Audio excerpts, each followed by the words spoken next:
अब बात करते हैं 5 ऐसे बिजनेस की 4000 से लेकर ये है जी इस्लामिक स्कूल। अजीब सा सुकून है वैसे यहाँ पर आकर। यहाँ पर असल में पढ़ाई होती है। Hello and welcome to Kashif in Canada. कैसे हैं आप सब लोग? उम्मीद है बिल्कुल खैरियत से होंगे भाई।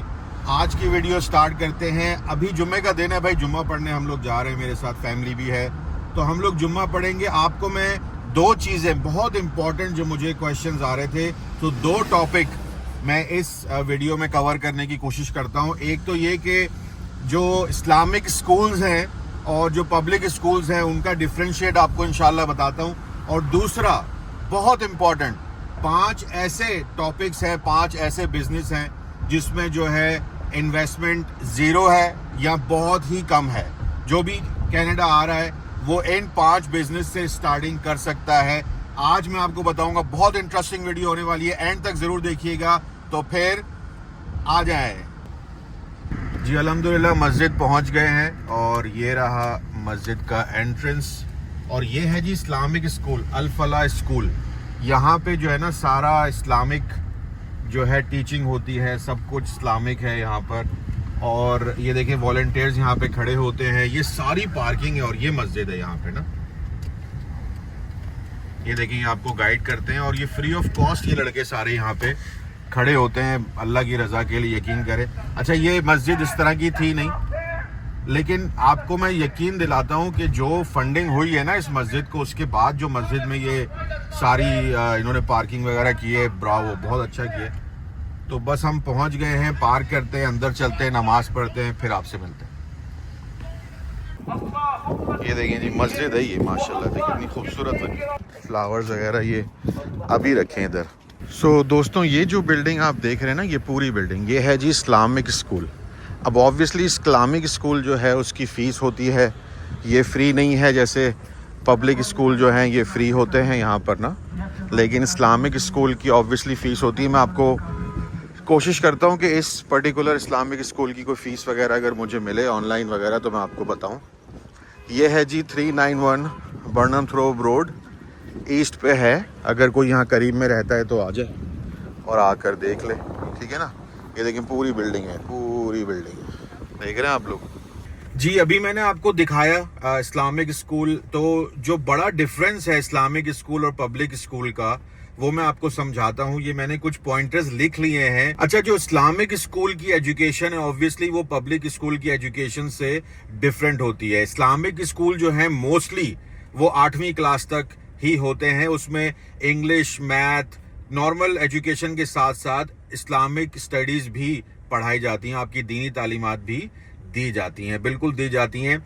उसमें आप हाफिज़ कुरान भी अपने बच्चों को पढ़वा सकते हैं यहाँ पर, और दीनी तालीम भी ऑब्वियसली। लेकिन 8वीं क्लास के बाद कुछ है, बहुत ही कम है, जो 12th स्टैंडर्ड तक भी पढ़ाई दे रहे हैं इसकी ना, इस्लामिक स्कूल वाले जो है। अच्छा जी, इसमें सिचुएशन ये है इस्लामिक स्कूल में 8वीं के बाद जो है आपको पब्लिक स्कूल में आना ही पड़ेगा अगर आपके बच्चों को आगे यूनिवर्सिटी वगैरह करना है ना। तो वो ट्रांजिशन मेरे हिसाब से थोड़ा सा डिफिकल्ट है। पाकिस्तान में ही मैंने देखा है, इंडिया में देखा है, जो हाफिज कुरान होते हैं भाई वो बहुत शार्प माइंडेड होते हैं, सो दे कैच अप। तो अगर इस तरह के हैं आपकी औलाद तो भाई ठीक है, गो हेड फॉर इट। बट मेरे हिसाब से ना यहाँ पर इस्लामिक स्कूल तकरीबन 4000 से लेकर $12,000 पर ईयर तक पर बच्चे की फीस हो सकती है। $300 से $1000 के दरमियान फीस है मंथली, ठीक है ना जी। उसमें यूनिफॉर्म होगा, इनका यूनिफॉर्म भी होता है इस्लामिक स्कूल में, बच्चियों का भी बच्चों का भी, बुक्स है, वो सारा कुछ सेपरेट है, वो हर चीज आपको खरीदनी पड़ेगी। मैंने अपने बच्चों को जो है ना भाई पब्लिक स्कूल में ही डाला, वहीं पे ही वो पढ़ाई कर रहे हैं। माशाल्लाह दे turned out really really good. I am very happy अल्हम्दुलिल्लाह, जिस तरह से मेरे बच्चे परवरिश यहाँ पे की है। कनाडा में बॉर्न हुए हैं, सारा कुछ है। तो ये डिपेंड करता है यार। मेरे घर में जो है भाई इस्लामिक स्टडीज भी है, नमाज ही पढ़ रहे हैं, कुरान माशाल्लाह से बच्चे पढ़ते हैं, सारा माहौल है। ये सब कुछ आपको घर पे देना पड़ेगा। आप अगर इतने कॉन्शियस हैं कि नहीं यार ये बिगड़ जाएगा कनाडा आके, अमेरिका आके, तो डिफिकल्टी है। लेकिन मैं नो नहीं कर रहा हूँ इस बात से। अगर आपके पास पैसे हैं, आपके पास $300 से $1000 पर बच्चा है, और अगर आपके 3-4 बच्चे हैं तो आप अफोर्ड कर सकते हैं तो गो अहेड, बहुत सारे लोग पढ़ा रहे हैं, ऐसी बात नहीं है। अब बात मैं छोटी सी कर दूं पब्लिक स्कूल की। पब्लिक स्कूल जो है 12th स्टैंडर्ड तक फ्री है, ठीक है ना जी। उसमें मेरे ख्याल से सिर्फ कभी कभी $20 $30 इधर उधर देना पड़ता है, वो भी कभी पिज्जा के हैं पैसे बच्चों को ही खिलाने के लिए, या कोई साइंटिस्ट आ रहा है, कोई डॉक्टर आ रहा है, इस तरह की कोई चीजें होती है तो वो है।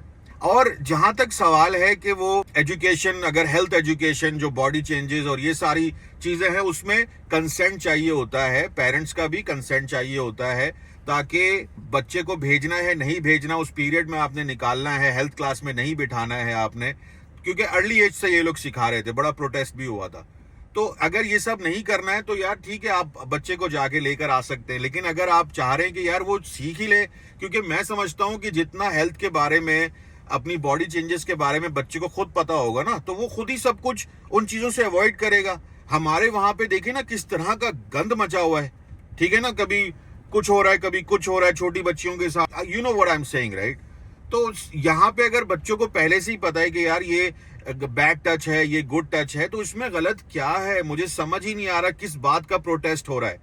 अगर 5-6 साल के बच्चे को अभी से पता चल जाएगा गुड टच बैड टच क्या है, तो यार ये तो अच्छी बात है। मुझे तो समझ ही नहीं आ रहा, इतना प्रोटेस्ट किया है कि ये एजुकेशन नहीं करो, वो नहीं करो। और जहां तक देखें ये सवाल है कि मतलब यहाँ पे कुछ इस तरह की तालीम का भी बताया जा रहा है कि भाई लड़का लड़का, लड़का लड़की, you know what ever that is, I hope you gas understand. मैं एज अ पेरेंट ये बात समझाना चाह रहा हूं आप लोगों को, अपने बच्चों को ये अवेयरनेस दे दें आप, क्योंकि रहना तो हमने यही इसी कंट्री में ना। अवेयरनेस दें कि भाई क्या सही है, क्या नेचुरल है, क्या नहीं है, क्या गलत है, वट एवर दैट इज। बात करें, क्यों घबरा रहे हैं? औलाद तो आप ही की है ना, उसको बताएं कि भाई क्या सही है और क्या गलत है, हमारे कुरान में क्या है, हमारे दीन में क्या है, उसको बताएं। आई होप कि आपको ये अंडरस्टैंड हुई हो कि इस्लामिक स्कूल और पब्लिक स्कूल में क्या डिफरेंस है। और दूसरी जो अहम बात है वो ये है कि यहाँ पर एलिमेंट्री स्कूल है, मिडिल स्कूल है, फिर हाई स्कूल है, सब के सब कुछ फ्री है, और वहाँ कोई यूनिफॉर्म नहीं है, कोई प्रॉब्लम नहीं है। आप जाएं, जिस मतलब है कि पजामे में है, टी शर्ट में है, जाएं, जाके तालीम हासिल करें यार।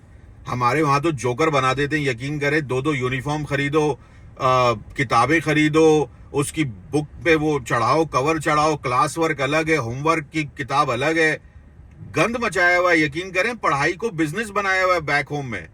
यहां पर असल में पढ़ाई होती है, बच्चों को सिखाया जाता है, और सबसे अच्छी बात है हमारे टैक्स के जो पैसे हैं वही रिटर्न हो रहे हैं। मुझे पता ही कमेंट आएगा टैक्स के पैसे, यार तो टैक्स तो आप हर मुल्क में ही तकरीबन दे रहे हो, तकरीबन, लेकिन अमेरिका में तो फ्री नहीं है एजुकेशन, यहाँ पे तो हेल्थ केयर भी फ्री है। एनीवेज, लंबी हो जाएगी काफी, लेकिन बहरहाल ये चीजें समझना बहुत जरूरी है कि घर से सिखाएं चीजों को, इतना ज्यादा परेशान होने की जरूरत नहीं है। अपनी रिसर्च कर लें, उसके बाद फैसला कर लें। जी, जुम्मे की नमाज के बाद मैं पूरी कोशिश करता हूं कि मैं कब्रिस्तान आऊं। बड़े सारे लोग मुझसे पूछते भी हैं कि यार आपका खुदा ना खास्ता यहाँ पे कोई है, क्या सीन है? नहीं भाई, ये सब भी हमारे ही लोग हैं, और कब्रिस्तान आना जो है वो आपको ये भी याद दिलाता है कि आपने भी यहाँ पर आना है। ये है वन ऑफ द कब्रिस्तान। ये जो कब्रिस्तान है ये ओकविल के बॉर्डर लाइन पे ही है, मिसिसागा में ही है। तो यहाँ पर एज आई सेड के डिफरेंट सेक्शंस हैं। आइए मैं आपको दिखाता हूँ। ये इस तरह की बेंचेस जो है ये लोगों ने ही लगवाई हुई है कि कोई आए तो बैठ जाए, सदका जारिया। आए मैं आपको कब्र दिखाऊं, यहाँ पर नाम नहीं दिखा रहा हूँ किसी का, बट ये है कि इस तरीके से एक कब्र होती है। ये यहाँ पर ये लगा हुआ है, ठीक है ना जी। और ये कब्र जो है इस तरह से, यहाँ पर ये सब घास है, ये एक्चुअल में कब्र है, ये सारी कब्रें हैं, ये सारी ना, ये देखिए इधर आए मैं आपको दिखाता हूँ। यहाँ पर उभरी कब्रें नहीं होती है, मुस्लिम्स की जो है इस तरह से सेटिंग बनाई हुई होती है। और मैंने तो जो तदफीन देखी है उसमें ताबूत होता है, उसी में कर देते हैं भाई। यहाँ पर देखिए चीजें डिफरेंट हैं, कुछ लॉज हैं, उसको फॉलो करना ही करना है आपने, तो बस ऐसा है सिलसिला। चलें फातिहा पढ़ते हैं। कब्रिस्तान दिखाने का मकसद सिर्फ यही था कि आप लोगों को ये पता चले कि यहाँ पर मरने के बाद जो है सिचुएशन क्या है। और ये एक कब्र जो है 8 से 10 हजार डॉलर का खर्चा है एक कब्र का, यहाँ पर कनाडा में, तो मरना भी बहुत महंगा है। एक अजीब सा सुकून है वैसे यहाँ पर आकर ना, यकीन करे, इतनी भाग दौड़ है ना इस जिंदगी की, कनाडा में स्पेशली। तो जब भी मैं यहाँ आता हूँ भाई मुझे तो बड़ा सुकून मिलता है, यकीन करें। अब बात करते हैं 5 ऐसे बिज़नेस की जिसमें आपको बहुत ही लो या कम इन्वेस्टमेंट लगेगी। उसमें सबसे जो पहला है ना वो है जी डिटेलिंग का जो काम होता है ना, जो मोबाइल डिटेलिंग होती है, जो आप घर जाके लोगों के कर सकते हैं। उसके लिए ना ही लाइसेंसिंग की ज़रूरत है, कुछ चीज़ें आपको रिक्वायर्ड होंगी। उसमें इन्वेस्टमेंट तकरीबन आप समझ लें कि 500 से 1500 के दरमियान है, उससे कम भी हो सकती है। बट उसमें रिक्वायरमेंट क्या है, आपको एक वैक्यूम चाहिए जो कि शॉप वैक होता है, जिसमें आप पानी वगैरह भी अगर उसमें यूज़ कर लेते हैं वो ख़राब नहीं होता। आपको पावर वॉशर चाहिए, आपको फाइबर क्लॉथ्स चाहिए ताकि आप डिटेलिंग कर सकें ना। मेरे पास एक बंदा आता था आज से कई साल पहले, $100 वो लेता था मुझसे ना पर गाड़ी, और आज माशाल्लाह से उसकी अपनी ब्रैम्पटन में बहुत अच्छी डिटेलिंग की शॉप है। तो it all depends on your goals, right. आप आराम से जो है ना $100 से $150 डिटेलिंग के चार्ज करें। 2 गाड़ी भी करते हैं तो आप देख लें कि कितने पैसे बनते हैं आपके मंथ में ना। ऊबर चलाने से तो अच्छा ही है, बहरहाल सबकी अपनी अपनी प्रेफरेंस है, कारोबार में बहुत बरकत है। अच्छा जी, जो दूसरा बिज़नेस आइडिया है वो है जंक रिमूवल। यहाँ पे ना घरों में अगर आप घर देखें यहाँ पर, तो यहाँ पर ना गैराजेस में बहुत ज़्यादा जंक होता है। घर के अंदर इतना सामान होता है तो बंदा बिल्कुल मतलब उसको गार्बेज करे ना। तो आप क्या करें, आपको कोई ट्रक ख़रीदने की ज़रूरत नहीं है, आप अपने फ्रेंड्स के साथ या किसी को हायर करें, मिलके जो है आप एक ट्रक रेंटल लें, ठीक है ना जी। किजीजी पर, फेसबुक मार्केट प्लेस पर एड्स लगाइए, ठीक है। $1500-2000 का आपका मैक्सिमम इसमें ख़र्चा है। ये जो है बेसिकली आपको अगर एक भी ऑर्डर मिलता है, आप आराम से $200, $250, $400 depending on how much garbage they have you can charge. अगर आपको कुछ घर मिल जाते हैं तो यार फिर तो बेस्ट है ना। और यहाँ पर ना बहुत सारी जगहों पर वो गार्बेज जो है डिस्पोज होता है, तो इट्स नॉट लाइक कि आप सोचें यार हम उस गार्बेज का क्या करेंगे। सारी चीज़ों का प्लान होता है। मैं आपको सिर्फ रास्ते दिखा रहा हूँ, सर्च स्टिल आपने करना है थोड़ा बहुत जो भी काम आपने करना हो। तीसरा है जी लैंडस्केपिंग। अब मैं आपको एक छोटी सी मिसाल देता हूँ। आप ये ग्रास देखें, यहाँ पर ये कटी हुई है, और ये वाली ग्रास देखें ये नहीं कटी हुई है। अब आपके पास रेंटल ही ट्रक ले लीजिए, ठीक है ना। या तो अगर आपके पास कोई छोटा मोटा ट्रक है, आपने लॉन मोवर ख़रीद लिया, बाकी सारी चीज़ें जो होती हैं लैंडस्केपिंग की वो ख़रीद ली। समर में आप क्या कर सकते हैं कि डोर नॉक करके भी, अगर जैसे यहाँ पर कोई बुज़ुर्ग रहता है नहीं काट सकता, अभी पड़ोस में हमारे बच्चे ही आगे काट के गए, तो उसमें आप क्या करें कि आराम से भाई यहाँ पर कॉन्ट्रैक्ट कर लें कि भाई मैं आपसे $200 लूँगा, $400 लूँगा, महीने में आपकी ग्रास काट दूँगा आके। ग्रास आपके सर के बालों की तरह है, ठीक है ना। आप बार्बर हैं, जब ये उगेगी तब आप आएंगे, एक दफ़ा काट दिया आप घर चले जाएं। अब आप सोचें विंटर में आप क्या करें, विंटर में आप स्नो क्लीनिंग का पकड़ लें कि भाई मैं आपकी ड्राइवे से जितनी दफ़ा स्टॉर्म आएगा, जितनी दफ़ा आप मुझे बुलाओगे भाई हम $400 लेंगे आपसे। अब स्नो नहीं पड़ी तब भी 400 है, पड़ गई ज़रा ज़्यादा तो चलो आपकी ख्वारी तो है, लेकिन 400 पर हाउस, 300 पर हाउस, तो हिसाब किताब लगा लें। किसी प्लाजा का क्लीनिंग का अगर कॉन्ट्रैक्ट मिल जाए यार तो फिर क्या ही बात है। देखिए काम करने वाले बनो। असल में मैं चाहता हूँ आप लोगों को कि आप लोग बिज़नेस करें, आप लोग फोकस करें कि बिज़नेस में ही पैसे हैं, ठीक है ना जी। और चौथे नंबर पर है जी विंडो क्लीनिंग। घरों पे देखिए मेरे अपने घर में जो है काफ़ी विंडोज़ हैं, ठीक है ना। अगर मुझे आउटसाइड क्लीन करवाना है, मेरे बिज़नेस में बहुत सारी विंडोज़ हैं, बल्कि एक लड़का आता है वो हमसे $250 महीने के चार्ज करता है, और वो मेरे सारे बे डोर और हर चीज़ जो है वो क्लीन करता है वहाँ पे ना। तो ऐसा भी काम है, आप उसमें जो भी क्लीनिंग की सब चीज़ें हैं वो आप ले लीजिए। मैं बैंक गया था कुछ दिन पहले, तो वहाँ पर अंदर जो है वो लोग क्लीनिंग कर रहे थे बैंक क्लोजिंग के बाद। तो ये भी एक काम है। छोटे बड़ी चीज़ों को अपनी ज़िंदगी से निकालें और फोकस करें पैसा बनाने में। हम इन कंट्रीज़ में आते हैं ताकि हम कुछ बन सकें, वरना हम वही कुएं के मेंढक की तरह, वहाँ पर भी ऐसे ही थे, यहाँ पर भी हम रो रहे हैं हम ये काम करेंगे हम वो काम करेंगे। तो भाई प्लीज़ कुछ मत करें।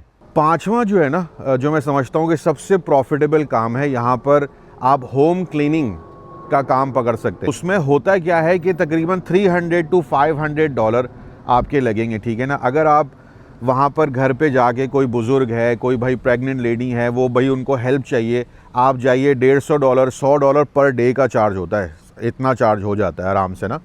तो आप वो चार्ज कीजिए। व्हाट्सएप के ग्रुप्स हैं उसमें आप शामिल हो जाइए, फेसबुक है, किजीजी है, सब जगह ऐड डालिए। तो ये 5-6 चीज़ें हैं, मैं इंशाल्लाह इन फ्यूचर भी आपको समझाता रहूँगा, बताता रहूँगा।